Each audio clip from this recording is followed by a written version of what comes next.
Good morning, everybody. Well, this is a beautiful day.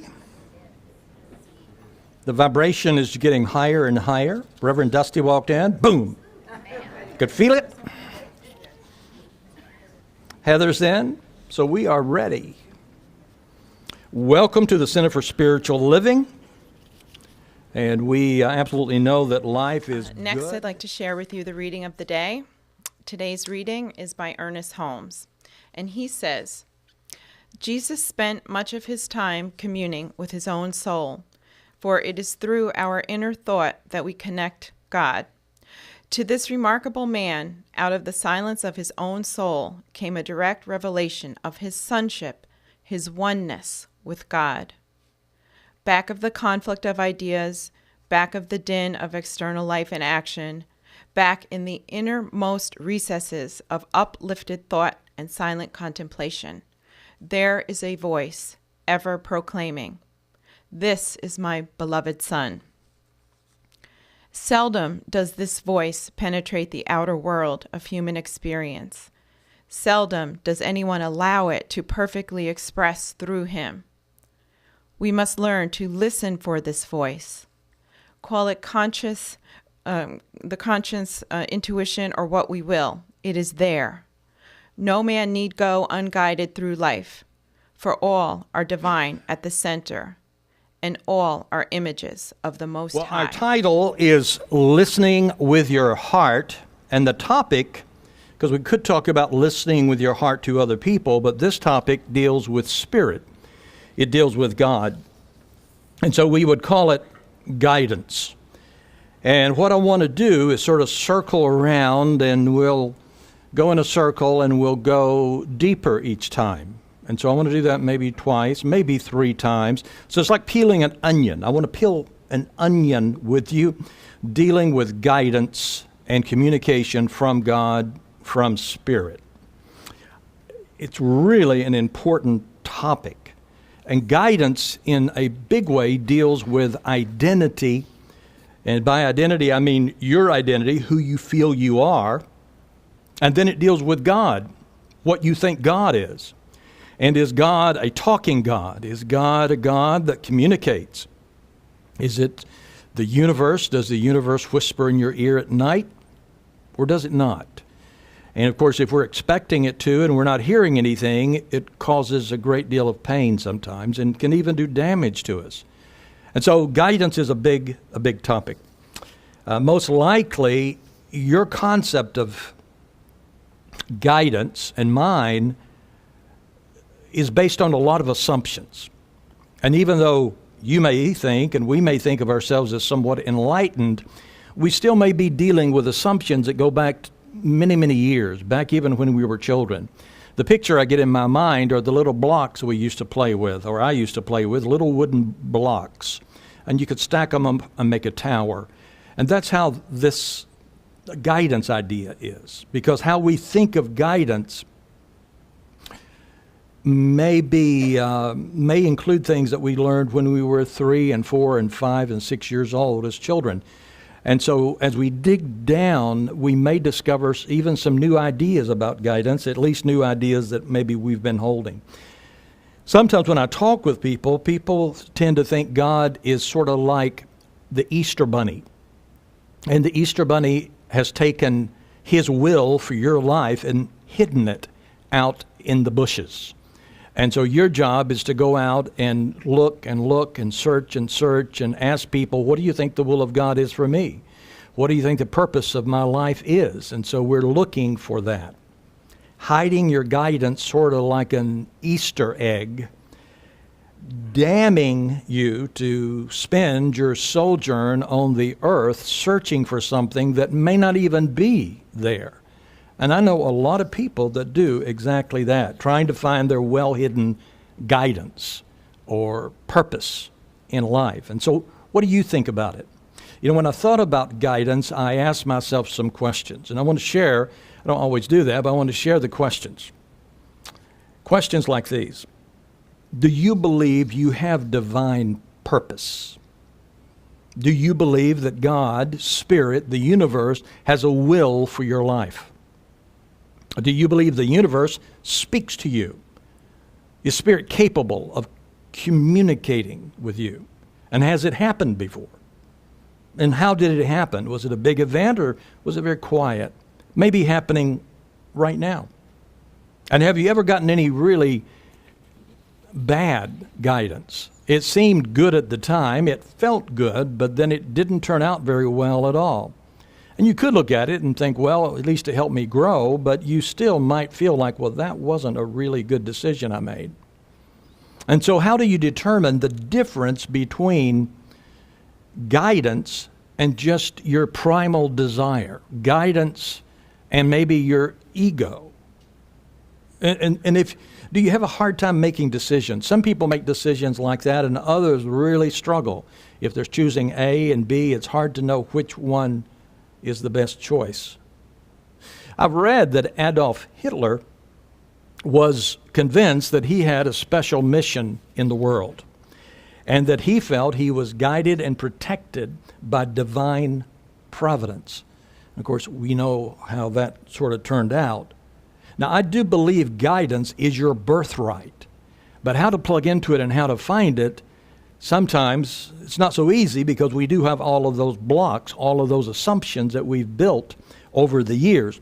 A compass, I have one at home, a compass is an instrument that orients magnetic north. It gives direction. That's a very helpful thing. I've read that migratory birds can travel thousands and thousands of miles to find where they want to go, and that's because they have small particles of magnetite, looking like tiny micro magnets embedded in their heads, and so they can find guidance that way. A hummingbird that's hanging out in Colorado, and it thinks it's going to be getting cold soon, and so it heads to Mexico. Now, they never end up in Chicago because they know exactly where they're going, and they have that system guiding them with great precision. And mystics believe and say that you and I have the same thing in us. Maybe not magnets, but almost a spiritual GPS system that tells us where to go and how to find what we're looking for. Sometimes, and I haven't looked at all the religions, but I've looked at a few over the years, and the ones that I've looked at, those religions have often dramatic stories of guidance, big events that occur. I think of the story of Moses. Moses is in the desert, he's taking care of the sheep, and then all of a sudden there's a burning bush. This burning bush is different than just a bush on fire because it's not consumed. It just keeps burning and nothing is diminished. And so he stands by the bush, and of course the bush begins to speak. And it says, "This is a holy place, take off your shoes." And he does so. It's a pivotal moment for Moses. It radically, according to the story, radically changes his life. Now, for most of us, we haven't seen a burning bush. Maybe your bedpost lights up at night and speaks to you, but you probably don't want to tell people that. And it could, possibly, couldn't it? Or could it? You know, see, that's the real question when it comes to guidance. What could happen and what might not happen? There's a song called Operator, and in that song it says, "Operator, get me Jesus on the line." It could be Krishna or Buddha or someone else. But it'd be great if we could create that kind of communication. But, you know, it didn't turn out quite like that. It's not like a cosmic, remember Dear Abby? It's not a cosmic Dear Abby or some kind of spiritual Google thing where you can just look up all the answers and God speaks to you. And so I guess, in a way, all of us are in exactly the same boat. All of us at times would like some direction. We crave some information about what's the best thing for me to do, what's the best choice for me to make. And we may talk to friends, but we still may not really know for sure. And so we may look for signs. Oriah Mountain Dreamer is a beautiful woman who's a shaman, and she tells the story of a young girl who was trying to decide whether to go with this man that she's not known very long to Mexico. And so she's looking for a sign, and as she sits in the restaurant, she sees a truck go by, and the truck has Mexico written on the side of the truck, and she says, "That's my sign. That tells me what I'm supposed to do." Now, she's in Texas, so it's not unusual to see a sign with a truck with Mexico on it, probably. But she took that as a sign. And so she went with this newly found love, and it ended up not so good. She almost died. She was abused and used, and he sold her to other men, and she finally, after a long time, was able to escape. Now, maybe had she noticed and looked down a bit at the back of the truck, she would have seen a license plate that said Tennessee. And she could have taken that as the sign and gone to Tennessee. But is that really how you find your guidance? Do you just go out and wait for cars to go by or trucks to go by so that you'll know what decision to make? And a lot of people do that. Uriah says something about signs that I think is wise. She says, signs, advice about signs is to use them, but to use them as questions that you sit with contemplation and perhaps meditation rather than just a pat answer. Because when the sign appears, you really don't know possibly how to interpret what it means. You might ask someone else, but really, do they know? Well, it depends on if God has told them. But if God told them, looks like God would tell you too. So it does get interesting, this question about guidance. The sages tell us that the best way to get guidance is through a felt sense. And that's the word they use, felt sense. And they give examples of that, like goosebumps. And sometimes when I'm talking with people, I get goosebumps. They may say something, and all of a sudden it gets goosey-like. Maybe that's a sign. Or maybe it's a feeling of deep peace as you're looking at a decision. You're thinking what path you'll take. Or excitement. Or maybe anxiety is telling you don't go in that direction. Intuition, dreams sometimes. Signs sometimes. You're thinking about going in one direction or the other, and a crow lands on that path. And you think, well, that must be the way. Or maybe it means it's not the way. So interpretation is a big part of all of that.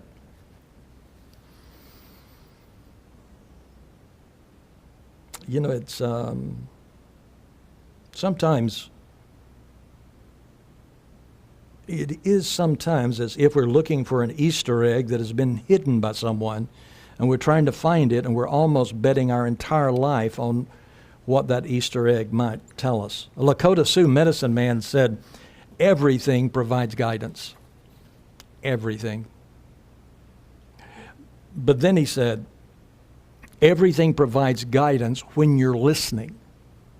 And then he added, when you're listening with your heart, everything provides guidance.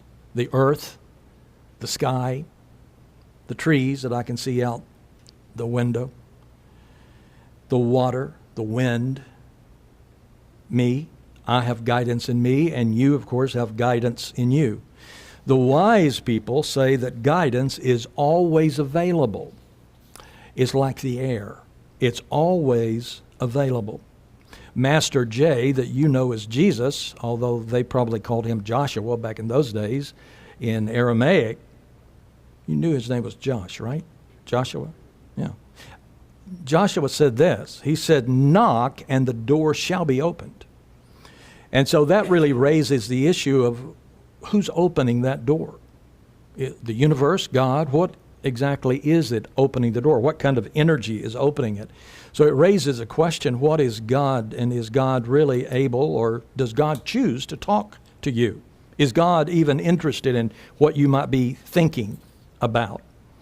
I think about a man named Saul, and this is in the Bible, and Saul is walking down the road and has sort of a little army with him, and his purpose is to arrest, torture, and kill people who are Christians. And so he's busy doing that and sort of seems to be enjoying the job. And then all of a sudden a bright light appears to him and he's blinded. He can't see anything, but yet he can see. And he sees Jesus in the midst of the light, and the voice speaks, and Jesus says, like, what are you doing, man? What's up with you? Why are you doing all of these things and torturing all of these people? And Saul said, well, who are you? And he said, I'm Jesus. I'm the guy that you're kind of persecuting here. What's the deal? And they have a long conversation. His life radically changes. It's a pivotal point.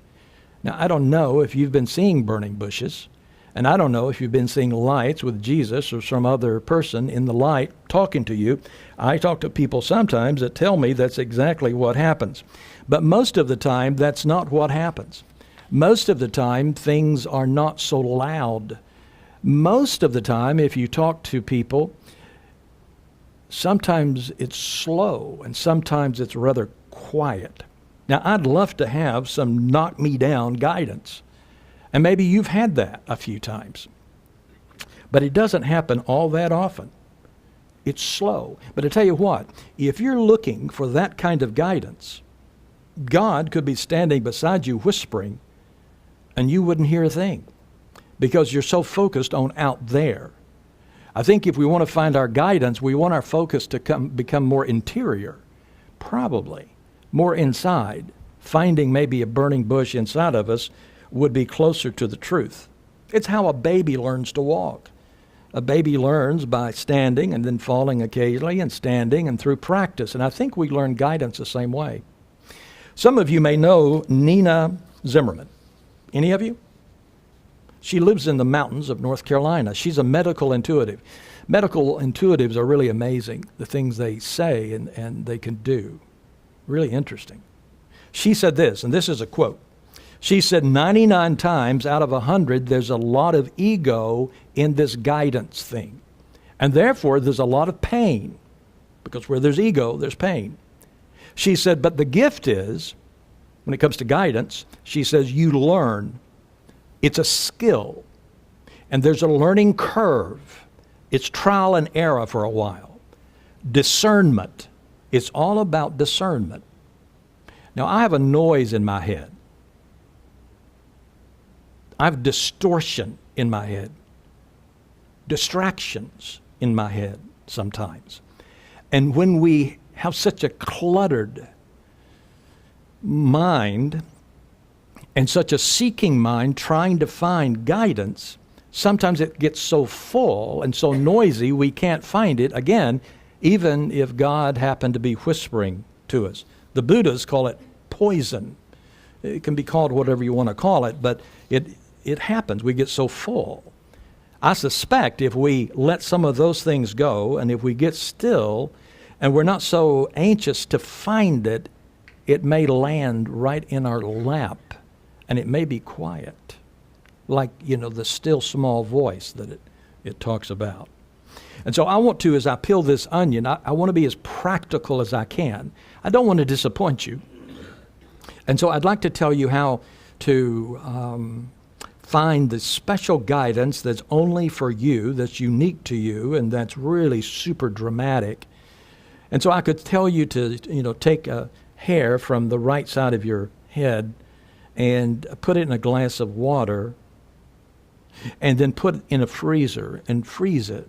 And then you take it out after it's really frozen solid and you put it on the ground and you walk around it 3 times to the right. And then as you do that, it's important that you have a dead raw chicken in your hand and you spin it as you're walking around it. And if you do it fast enough, the light will come. Now, I'd like to tell you that, and some of you would love that. Some of you would go out the door to buy your chicken. So I'm going to suggest things that are not so dramatic, but I promise you they really do work. They would change your life and my life if we practice them just a bit. And the first one is this. These are sort of matrix you could use to guide yourself. And I want to start here and then go a little bit deeper, and then we're ready to do it. And the first one, and again, I don't want to disappoint you, but I'm going to suggest the golden rule. And you know what the golden rule is. It says we shouldn't do anything to others that we wouldn't want someone to do to us. Now, the external results of our actions don't always tell the whole story. I know that. But they do give us a good idea where that guidance is coming from. It's important to know, is the guidance from me or is it from something bigger? Jesus, when he talked about it, said, you'll know by the fruit. You'll know by the fruit. And so if you're about to make a decision, listen, if you're about to make a decision and your subjective feelings say, do it, that can get you in a lot of trouble. It can really get you off course. And so you want to stop and you want to consider the golden rule. Because if you're violating the golden rule, it's probably not guidance from the universe. Because the universe doesn't talk like that. The inner meaning of jihad, we know that word now, we've heard it a lot on the news, for example, means vanquishing one's false self. It means handling your internal ego. Get rid of it. But if someone doesn't apply the golden rule, so they're not concerned about hurting anyone else, and they turn it outward, it creates, as you know, a great deal of violence toward the innocent people. And a lot of people can die because of that. And so we don't want to base our guidance simply on subjective feelings, because that's very easy to, it's easy for me to delude myself in one way or the other, maybe because of some blocks I picked up even as a child. 2 Mormon brothers, deeply devout, devoted to God in their own way. One of them received guidance. He shared it with his brother, and his brother thought, well, I guess that is from God. They prayed about it. They felt strongly about it. And they believed that they were receiving a divine revelation to kill their sister-in-law and her little 18-month-old daughter. Now, had they taken the golden rule and applied it, they would have known that is not from God. They didn't do that. Instead, they killed the sister-in-law and that little baby. So, sometimes people do crazy, crazy things. And the golden rule can help you set things straight. You may be angry at someone and wanting to hurt them. The golden rule would stop you from doing that. So it's really the test of compassion and kindness and things like that. If you want to go a little bit deeper, you can look again in the Bible, in the New Testament, in the book of Galatians, chapter 5, verse 22. It talks about something called the fruit of the Spirit. So Spirit produces certain fruit. So your guidance would produce certain fruit. And it lists 9 of them. And I'll read them for you. And so as you make a decision, as you're receiving guidance, you want your guidance to be connected to these qualities. Love, joy, peace, patience, kindness, generosity, faithfulness, gentleness, and self-control. Now, those aren't rules that you follow, but they're like a checklist to find out where your guidance is coming from. Because if your guidance is the opposite of that, then you know it's not really guidance from the universe.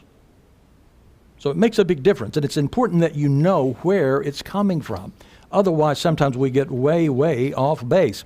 Let me go just a little bit deeper, and I want to give you guidelines. And I want to give you 6, and I'd encourage you to write these down because you will not remember them. But these are important. So as you go out and you're trying to determine what guidance is all about, these are the guidelines that you could use. I don't know, have you ever met anybody that had a direct line with God? People like that scare me. They scared me a long time ago. I remember one person telling me how wonderful I was. And they said God had told them. And they said, you know, you're one of the greatest people that I've ever met. And they went on and on and on about it. And I wasn't enjoying it because I thought, you know, next week God may tell them I'm a rat. And so when people talk like that, and maybe all of us have moved through that stage, but as we grow, maybe we move beyond that a little bit. I think there are ways to know things. So let me suggest these guidelines. Guideline number 1, and again, this isn't dramatic, but it really works, and that is common sense. Just common sense. You don't have to be crazy to receive the guidance of God. Guidance doesn't have to be insane. And so you apply number 1, common sense. Years ago, a man came to church, and it was a large church, about 700 people, so it was pretty big. And he came in on a Sunday morning. Dusty, you can imagine this. He came in on a Sunday morning, and he said, introduced himself. He was dressed really nice, and he said, God woke me up this morning and told me that I was supposed to deliver the talk today. And I'd never seen this guy before. And he said, so I'm here to do that. And so I said, well, what time did he tell you? And he said it was exactly 8:33. And I said, well, that's a good number, 8:33. I said, it's really interesting because at 9:05, God told me and communicated with me and told me that he'd changed his mind. And said he wanted me to do the talk now, but he did want you to stay and just sit quietly during the whole service and not really say anything, just sit. And the man said, okay. And then he sat down. And so that's sort of common sense. Another thing, a woman who was a great spiritual teacher, written a number of books, her name is Joan, and a lady approached her and said, I've gotten guidance from God, and you have 3 alien implants in your head. And you need to have those removed within 24 hours or something really bad could happen to you. I have these 3 vials, and she had 3 little vials in a little box, and she showed them and said they're full of water, but the water has been treated with special things. And we can rub this into your head, and you can do shampoo with these, and it will remove the implants, and they're only $200 each. So Joan, she said, well, it's a no-brainer. Joke. No-brainer. I'm not going to buy those. And so sometimes you can just use common sense if something just sounds just kind of crazy, because common sense can be helpful and can be deeply spiritual. The second thing is use your head. Sometimes we don't want to use our head. It sounds unspiritual almost. St. Ignatius said, if you're considering taking this job or that job, this position or that position, this relationship or that relationship, and you can't make up your mind, make a list of pros and cons. Now you might think, well, that's not spiritual at all. But he said making that list was a deeply prayerful and sacred act. So when you're deciding something, you can use your head. Number 3, you can use your heart. You can take the qualities that I mentioned, the fruit of the Spirit, those beautiful qualities, and you can ask questions like, what I'm about to do, the decision I'm making, is it loving? Is it patient? There's something about guidance that says you don't have to rush. You don't have to do it immediately. It has breaks. You can slow down a little bit. Is it kind? You can do that. And then 4th guideline is you can use your body. That's a funny one to me, but it's really powerful. You can use your body. You can imagine taking a decision you're about to make, and just imagine this. You take the decision and you eat it. And then you sit and you ask yourself, how does this feel in my body? And someone said, it feels bitter. And that tells you something. If you say, sweet, hot, cold, just that exercise gives you some insight that your body may know something. Does it energize or does it weaken? Does it make you feel exhausted or energized? Sister Rose Daughtery described guidance, and she called it a full body experience. And lots of people have written books about her and her statement and have talked about it, a full body experience. You know, I can go into a grocery store. I'm not bragging, of course, but you can go to a grocery store and I can stand at where the wine is. Mark, you've seen me do this. And I just wave my hand over the wine, and I don't drink wine, but I can wave my hand over it and choose the very best bottle there. Now, I can't prove it because you'd have to drink every single bottle. But, you know, it is my belief. And so is that guidance? And you can just feel it in your body. How does it feel in my body? It feels as if I'm complete. It feels as if I'm full of something. So that can happen. Number 5 is self-reflection, and this is a big one.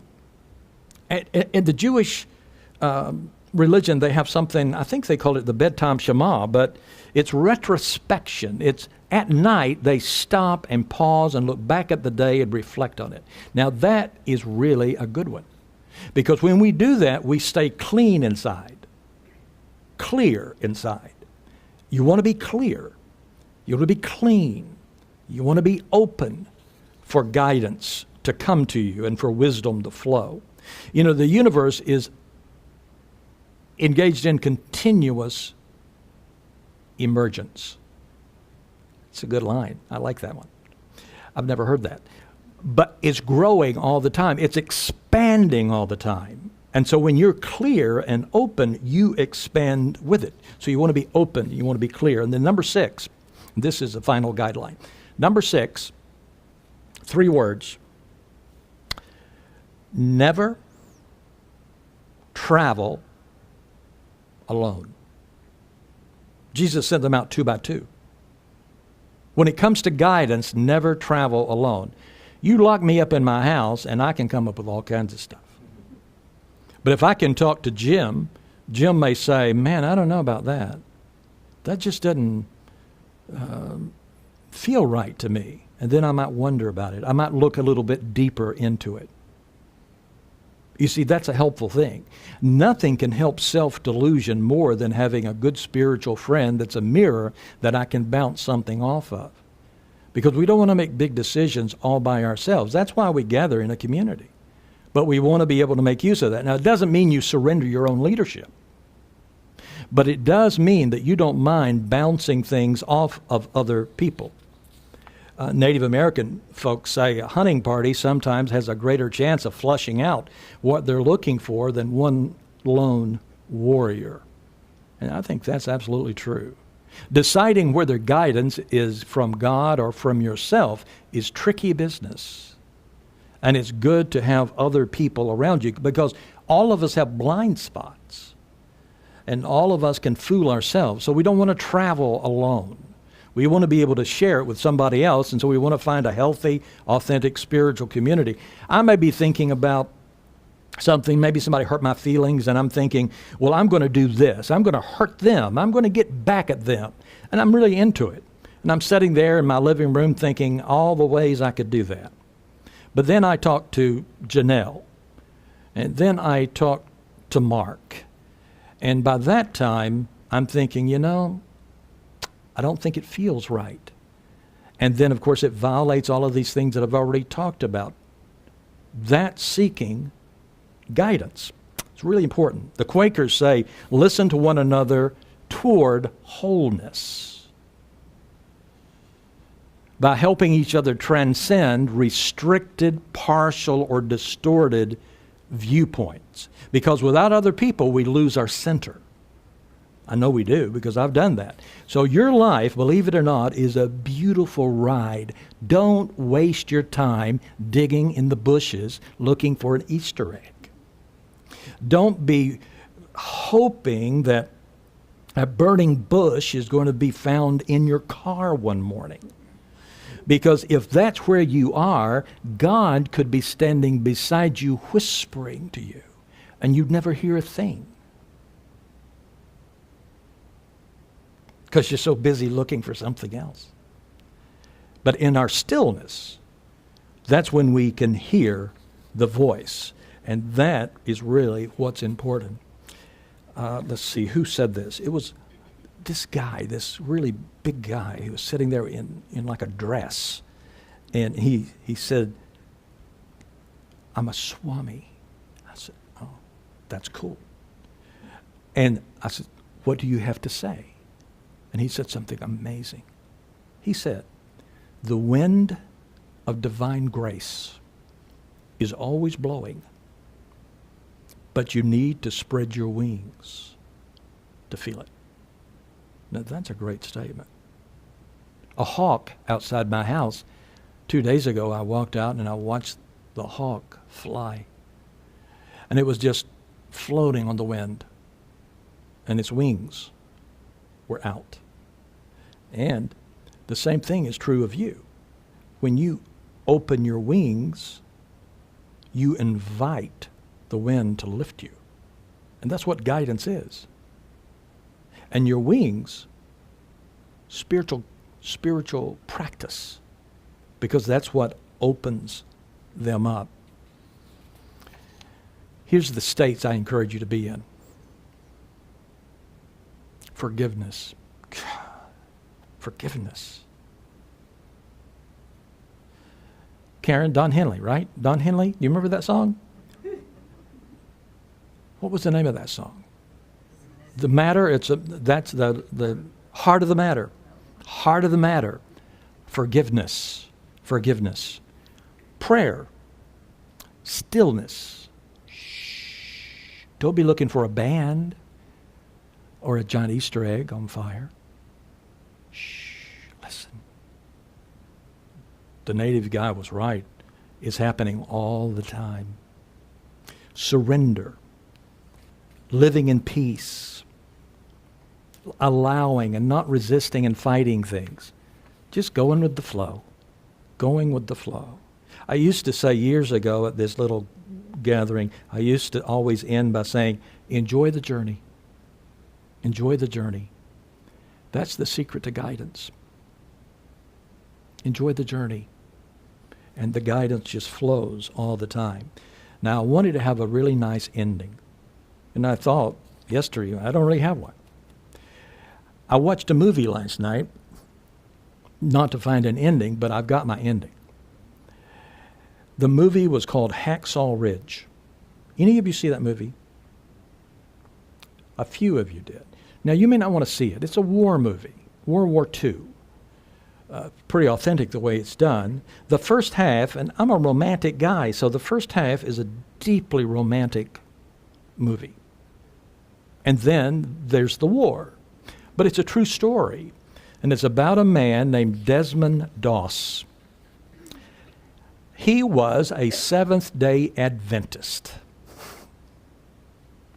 And he was deeply devoted. In his stance, he wasn't afraid of the devil or anything, but he was deeply devoted to his concept of God. And he refused to carry or use a firearm or a weapon because his dad was an alcoholic and beating his mother up, and he drew a gun and was about to kill the father as a teenager. And he put the gun down and he said, I'll never touch a gun again. But he wanted to be part of the armed services, so he joined with the idea that he would not touch a gun. And he went through hell because of that. All kinds of things. But he was a medic. He's the first conscientious objector to be awarded the Medal of Honor. It's pretty impressive. And I'll tell you what happens, so you don't have to watch the movie. But even if you know what happens, it's worth watching the movie. But he is a medic, and he's saving lives. He has no guns, and when he needed a gun, he wouldn't touch one. He wouldn't take one. So he was saving people, and it was terrible fighting, and all the men had gotten away. He was the last one to get away and go down this cliff. But he didn't go, and he stood there, and he looked back at the smoke and the death and the blood and the destruction. Tears streaming down his face. He said, God, what do you want me to do? What do you want me to do? And you hear a voice say, help me, help me. Back in the blood and the smoke. And he went, found the guy, and soldiers, Japanese soldiers are still all around, but he found the guy, his colleague, and pulled him to safety and lowered him down the cliff. And then he said to God, give me one more. And he went back again. Give me one more. Went back again. Give me one more. And he was just at that point worn out. Down below, they had set up a tent with these people who were still alive, but severely wounded, that he'd brought in, and there were 75 people. That's a lot of people for one guy to rescue by himself. And the guy said, who did all this? And he said, Doss. Who else? Just him. And where is he? He's still up there. He'd come and then lower them down, and he never came down himself. It was an amazing story. It wasn't any burning bush or anything. It was just him saying, give me one more. Give me one more. And I am totally convinced that God is whispering in your ear constantly. I'm totally convinced that guidance is around you, floating all the time. When you see a little child, God is saying to you, smile. Notice the little child. The little child's looking at you. Love that little child, that little boy, that little girl. You see someone sad, God is saying to you, hug them. God is saying to you, compassion. God is saying to you, God is saying, the life is saying, the universe is saying to you, show me God. Show me love right now. That's what it's calling for. Show me compassion. Show me joy. Show me what peace is. It's happening all the time. It may not be a voice. It may be just someone in front of you. It may be someone that pulls in front of you in traffic, and you can hit the horn and make some gestures of unfriendliness toward them. Or you can think, I wonder what's happening in their lives. I'm going to bless them. So that's guidance. And if you're busy trying to find an Easter egg, you'll miss it. If you're waiting for something huge, you'll miss it, because it's talking to you and me all the time. So our prayer is, give me one more. And then you love somebody.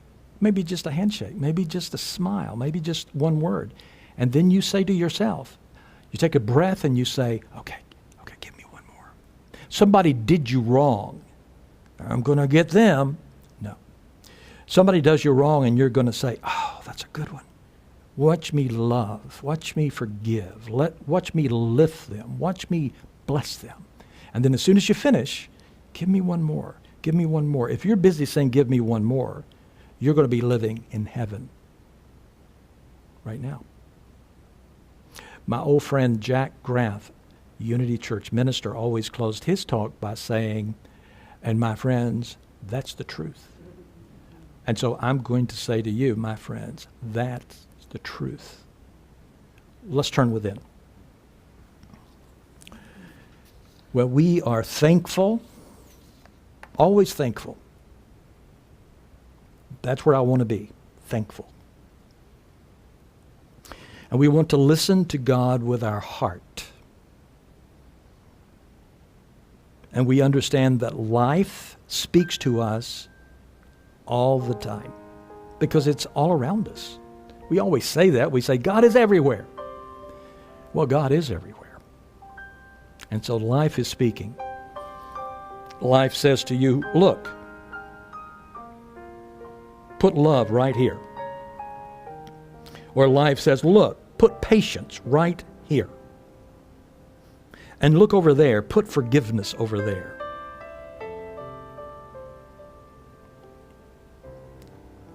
If a burning bush shows up, God can certainly do that.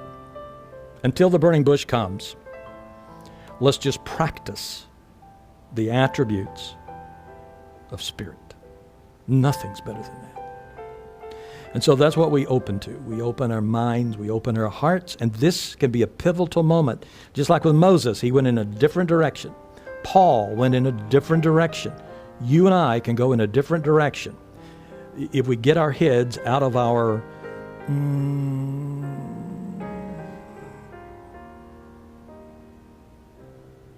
dark places and we begin to think, remember who we really are, and ask, give me one more. So life is good. We are blessed. Lots of people have blessed us. Lots of people have loved us.